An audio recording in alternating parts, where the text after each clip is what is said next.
Chapter 19. Believe that ye have received and ye shall have. We have been receiving so many letters reciting conditions of real hardship, both of a financial and mental nature, that we yearn to have everyone who needs find and use the always waiting help that is available to every soul, willing to do his or her best to earn it. In this article we intend to show clearly how all such may find that help and how they may apply to their individual problems, no matter what their nature. In the article entitled The Great Secret in Chapter 13, we pointed the way to free yourself from all lack, limitation, inharmony, disease, and trouble of any kind. Some have learned the secret, have put it into practice, and consequently have found a peace and happiness that is beyond human telling. For now they know with a sureness that nothing can alter, that all that the Father hath is theirs. Others, the great majority, and always those who need it the most, have never really tried to apply the secret, chiefly because their minds are so filled with fears, anxieties, and worries that hope or faith to back their efforts cannot get in and stay long enough to inspire them seriously to try. All such worriers, as well as the many others who are seeking the way out of their various troubles, we now with deepest earnestness entreat to read carefully what follows and to strive with the utmost power of their soul to prove its truth. Dear friends, if we should offer you wealth, health, happiness, and you knew you could have all of these for a stated price, would you not, if you had the price, give all that was asked and more to gain these priceless blessings? Can anyone doubt that you would? Well, we are doing that very thing. We are offering all three of these blessings, and you have the price asked, and can pay for it if you will. But you must pay it by doing something no one else can do but you, something requiring the intelligent and persistent use of your mind and your will. It simply means that you must begin to prove the truth of the great secret, must henceforth let come into your minds no thoughts or feelings that you do not want to outmanifest in your body and affair. We recommend that you go back to the great secret and study it carefully until you get all of its intended meaning, or you will not be able to grasp the full import of what follows. All who persist in doing this, and who will not be satisfied until their higher self has shown them all the marvelous truth that awaits them in what follows, will know that they have gained something that is worth more to them than anything else in the world. Read again these words and try to realize that they are meant for you, that what they say is exactly true, and that it is possible for you, and therefore that this we offer you is the biggest thing that could come into your life, and that it is yours for the doing of what is suggested. And there is not one who reads who cannot do it, if he will, and wants it badly enough. We are trying to rouse you, dear friend, to make you see that you can have all these things. We are trying to inspire in you the determination that you will have them, that you will do all that we suggest, if we convince you that by doing it you can have these blessings. If we have quickened in you such a determination, then you are ready for what follows. The first thing then must be for you from this time on carefully to watch and study your thinking and feelings, and to let into your mind nothing whatsoever of a negative nature, and which you know has no part in your God self. All such thoughts and feelings come from without, from other minds. Of course, in your subconsciousness there are qualities that attract them, or they would not come. But you need not let them in to feed those negative and selfish qualities. If such are not fed, they soon will die of inanition, for they have life only as long as you give it to them by recognition. And when you no longer admit the thoughts and ideas they attract will be supplanted by the opposite qualities that your new thinking will create. When by persistent effort you have acquired the habit of shutting out all negative thoughts and feelings, you will more and more become conscious of inspiration from a high source, making you aware of definite guidance and instruction. In other words, your mind now being cleansed of selfish and untrue thoughts which have no part in your real nature, your higher mind will begin to pour into consciousness of your divine self. Such watching and studying of your mind and its thought process is one of the most important practices in which you can engage, for you soon will begin to realize your power to control and direct your thinking, and that thereby you are learning to be master of your fate. With this realization will come a new consciousness in which you will gradually be able to abide, and from which you will more and more think, speak, and work. How will that consciousness begin to manifest itself? By what some call hunches. You will have leadings, strong urges from within, that will claim your attention, and which if heeded will always bring satisfying and happy results, but which if unheeded will end in sorry mistakes and often trouble. Everyone receives such hunches. In other words, everyone has guidance, but very few heed and profit by it. There is not one who reads these words that cannot recall many instances of definite leadings which brought real inward satisfaction, because of obeying what he was impelled to do. And many have noted that they receive guidance even in little things, in matters seemingly unimportant at the time, but which nevertheless serve to impress the mind with the fact that something within knows best, what is best, sees ahead and knows that good which waits is eager to lead them to that good. For instance, how many of you have been strongly desirous of seeing a friend for some particular purpose, but at the time you aren't able to go to him or hear or her or reach him by phone?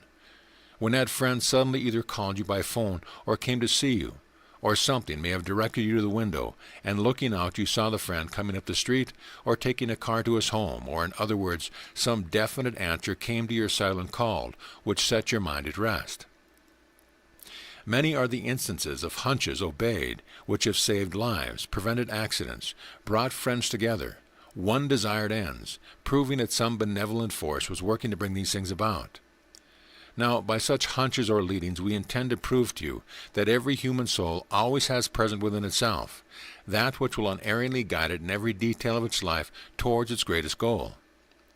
Let us reason together. You will remember in the 15th chapter how it was shown that your higher self is a Son of God, who has brought your soul to its present state of unfoldment through many lives and many bodies, such as the one you now possess, but that the higher self, the real you, chooses the time and conditions into which again to incarnate, to bring about a further development of the soul, and to perfect an instrument in which you can do the work you plan to do of living your divine life here on earth in a human personality, the same as you are now living in the heaven. Read again carefully the first article in the 15th chapter. It was also shown how you and your higher self thus knew the end before the beginning, for all events in your life were planned and arranged by you toward the end. And we made it plain that the only wise thing for the human mind and personality to do is to accept this great truth, and henceforth to seek and to cooperate with you, to listen to and heed ever leading with you give, and which you are always giving it from within, as it is learned by the frequent hunches received when it learned to listen. Then what is the answer? First, to keep your mind clean of all untrue and negative thoughts, and secondly, to require to listen to the voice that comes from within. For just as surely as you prevent untrue and negative thoughts, those that the real you does not want there, entering your mind, just as surely will your higher self put into your mind the true and positive thoughts that will attract you the good which is waiting to deliver itself to you.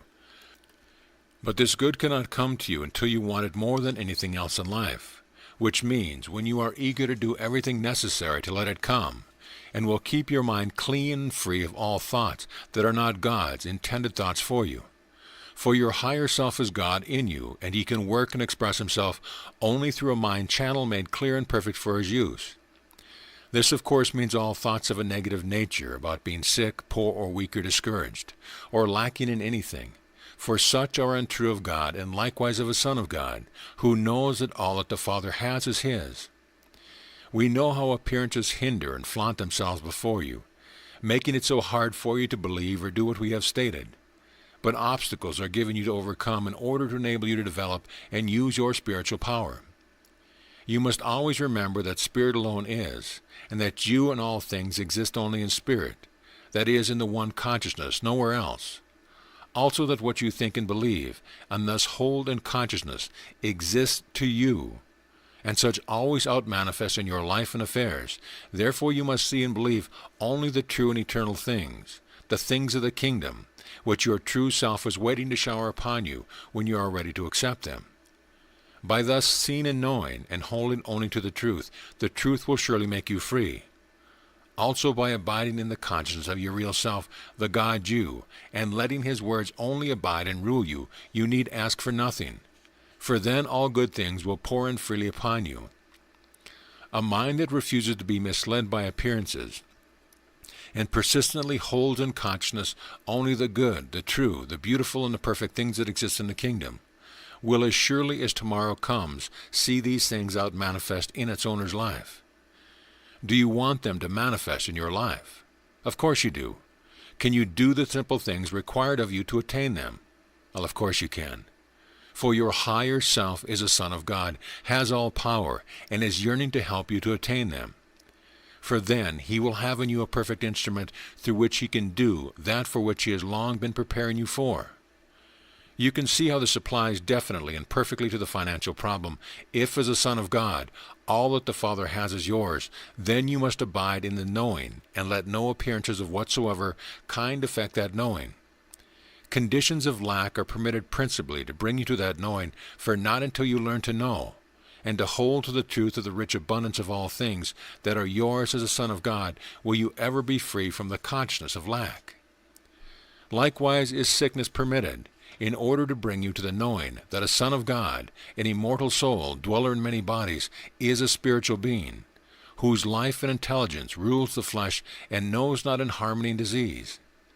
When you truly realize that and think and hold in consciousness only the thoughts of eternal being, perfect health becomes your natural and permanent expression. Likewise, with such realization, true happiness floods your consciousness, for then you will gladly let the life and intelligence of your real self rule, and will try no more to do or be anything yourself. For why try to do or be what a son of God always will do perfectly, and always in all that the glory of his divine perfection? Can you not see what this means for you, and that it only awaits your acceptance of this great truth, of your letting go, yielding yourself wholly to him, keeping your mind and heart clean of all things unworthy of him, so that he will then have always ready for his use? Oh, dear friend, if we can only impress the great significance of all this upon you, so that you will determine with all the might of your soul henceforth to permit no thought or feeling in your mind that is not all good, and which you do not want to outmanifest, then these words are not written in vain. If you would really do this, and it is the only way to financial, physical, and spiritual freedom, then when any untrue or negative thought approaches, say, "Begone, you have no part of me. I am spirit. I harbor only the good and perfect thoughts of my Father in heaven." And with a prayer to your loving Father that his vision and strength aid you, begin this moment to make your mind a pure and holy habitation for his thoughts only, and your heart an abode which he can fill with his love, and through which love he can inspire and direct every activity of your life. Jesus ever present. Every thinking mind must wonder how Jesus, our dear Lord and Master, is always available and always ready and able to hear and to help every earnest soul who calls to him in sincere love and trust. Surely there must be many from all parts of the world, and perhaps also in the inner planes, who call to him at the same time, so how can he hear and answer all? First we must try to realize that his mind, because of his conscious sonship, is omniscient, that is all seen, and that to him space and time do not exist. We have some evidence of this in the highest type of clairvoyance and in intuition. Of the omniscient powers of intuition, most of you have had convincing proof. Surely then it is true that in him both of these faculties must be developed to their ultimate degree, in the light of what is stated in the preceding articles about him. Now recall that he is the manifested Son of God, is the representation of love sent to humanity by the Father to serve as the intermediary between humanity and the Father. In fact, he, as love, is the only way unto the Father. We mean this to imply that as Christ Jesus, he is both the presence within us of that love, and is the way shower and teacher without, who is leading us unto the Father. Therefore, he is both the way and the door through which we must pass to enter the Father consciousness. Think on this great truth until you glimpse at least some of its deep meaning. Now, because of his being such an intermediary in the way, he must be closely in touch with and working in all the inner planes of consciousness between humanity's outermost and the Father's own consciousness deep within. He has been seen on the earth plane in the inner realms many times from the reports of those who saw him on the battlefield in the recent war, and many others daily report seeing him in visions on various other planes up to the highest that outpicture themselves to human comprehension. And even in the highest plane he is seen descending through a brilliant sunburst of light surrounded by angels. But in all planes he comes to help, to heal, to instruct, to bless. Wherever there are those who need or are engaged in loving service, there does he appear and give definite proof of the Father's love for his children. But how does he know when there is need, you asked? Do you know anything about vibration? Most of you do.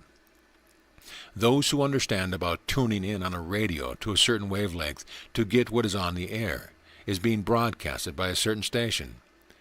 Do you know that each human brain is a perfect receiving and a perfect sending station, and is exactly the same as a radio built for both purposes? Only the human brain existed first, and there were certain human intelligences who studied the mechanism of the mind's working to such effect that they were able to produce mechanical instruments by which they could create vibrations that would go forth on the air, both as sounds and pictures, and would be received by reciprocal instruments built to record them, even as the human mind is constantly sending and receiving them. You are continually sending forth from your mind station both thought and picture vibrations, which are being received perhaps by many other mind stations attuned to receive them.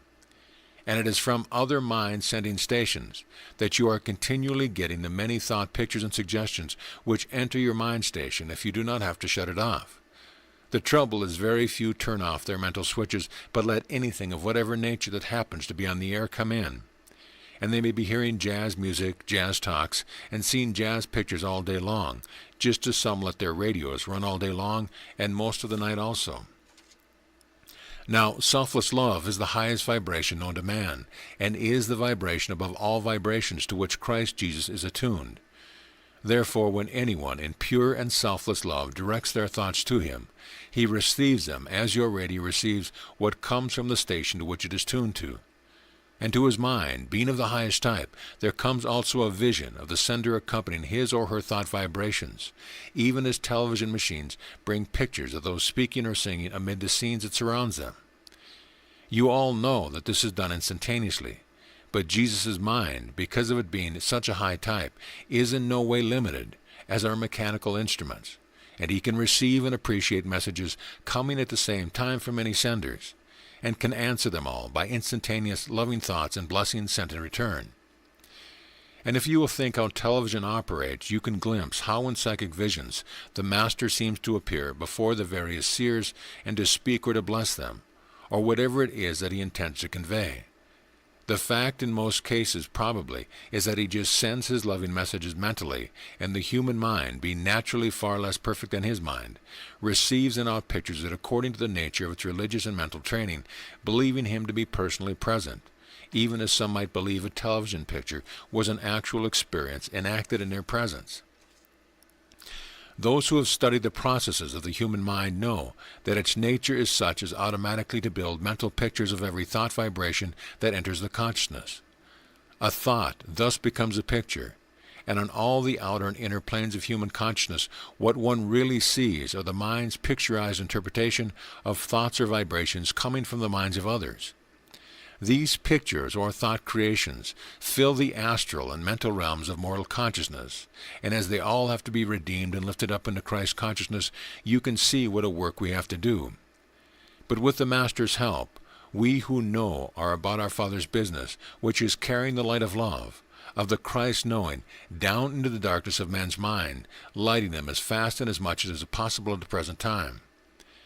The above does not mean that Jesus does not actually visit and heal and bless by his personal presence in the lower planes of the inner realms. When it is necessary, he always comes. But as you may realize, it is only in extreme cases that he does not accomplish what he wills mentally through the wonderful power of his divine wisdom and love, or through his disciples and the many workers under them, through whom he principally works. Study the radio in connection with your own thought processes in the light of the above, and many illuminating explanations of mental phenomena will come to you, and you may be able consciously to send and receive messages and to see their senders and those who receive them. Speaking the Word. In the 16th chapter, we gave you suggestions to try out in group work and urged that you learn the words on the card Speaking the Word, and practice using them so that you can speak them freely and with full conviction of their spiritual power. Some have reported using them with most beneficial result, and we wish now to impress upon you the importance of studying and perfectly acquainting yourself with all that was studied about their use in the first article of the 16th chapter. In fact, all should study carefully the whole article, for these instructions, when learned and proved, are the basis of all future work, and will establish you in the consciousness necessary for real work in the cause of the brotherhood. The truly in earnest ones will find, when speaking these words in this consciousness, because of their being pure truth, they have a magical power and do bring about a definite change in the consciousness of those for whom they are spoken. A healing results, or a happy change in condition, or a freeing from mental bondage, whatever was the relief sought, convincing you that you are being used to help and bless others. The question will arise, for just whom should one speak the word? For anyone that asks, or for anyone who needs and who has not asked for help? In the first place, try always to be guided by the strong, loving urge in your heart, and always speak them with your heart filled with a loving desire to help. And then whenever called upon to help, turn within for guidance and obey whatever you are led to do. If you always follow these suggestions, you will never make any mistake, because the words given are the truth about every human soul, for they are about the higher self of every soul. When spoken in the full consciousness of that truth, only good and a blessing can result. But your mind must be cleansed of all doubt and hesitation, and only a confident knowing must accompany the words as they go forth on their mission. When you have accustomed yourself thus to see and know truth, and to speak powerfully from that knowing, then you are ready for definite work. Let each group, when sufficiently established in this knowing, choose for itself how it can best serve in its community. Let them at a meeting selected ahead for its purpose, after meditation and prayer, decide on some regular active service, each one dedicating him or herself to the Master, Christ Jesus, asking to be used to further in every way possible the work the Father is doing through the Brotherhood. Ask that you may become a conscious and integral part of the Brotherhood, so that you may work as one with them. Along with the service you have chosen to do, whether it be a simple healing service held at a stated hour each day, or if it be a comprehensive work that may be given to you from the Spirit, we now suggest the following. Each noon at 12 o'clock, whether a member of a group or not, train yourself to let nothing interfere with your dropping whatever you are doing, preferably going into a room where you may be alone. The same room each day if possible, and to speak the word, according to the card, preceded by the following, adding whatever you may be led to say. Beloved Father, I come again this day to offer myself as a channel through which Thou can pour the light of Thy love and truth into the world of men's consciousness. Through Thy power vested in me, I now speak these words of truth and direct the light of Thy love especially to, and here you can name those you would like to help, also to all the dear ones who are similarly consciously serving Thee, to all who are seeking the light, but whose human selves are still wandering in darkness, to the President of our country and to all representatives of Thy people who are holding high places, and who have pledged to do their duty worthily in Thy sight. And finally to all souls, dear Father, whom Thou wish quickened, awakened by these words, and by them recalled to that which they came into the world to do. Beloved of God in your true being, then proceed with the words of the card, see appendix. The faithful, regular, and zealous following of these instructions will accustom your mind and all its faculties to actual service, and will train you into being a capable instrument for the Master's use. More than all, it will be instilling in your mind the consciousness of actually being used by the Brotherhood. For definite evidence of such use will soon be noted from the blessed result that will follow. True workers, that is, conscious workers, those fully conscious of the power and authority vested in them, as actual members of the Brotherhood of the Spirit, are only too few, and the need is so great that when any are found who give themselves sincerely and selflessly to the Master anxious to serve, let no one doubt that they will be quickly put to work. Opportunities will soon be brought to them, and they will be shown clearly how they can serve. However, it is earnestly hoped by this time that everyone anxious to serve will have so disciplined the mind that it has become an obedient servant of the will. An excellent aid to such discipline is in your daily meditation to arrange with the other members of your group to meditate each day at the same hour, and to meet in spirit in the same place, the one where you hold your weekly meetings.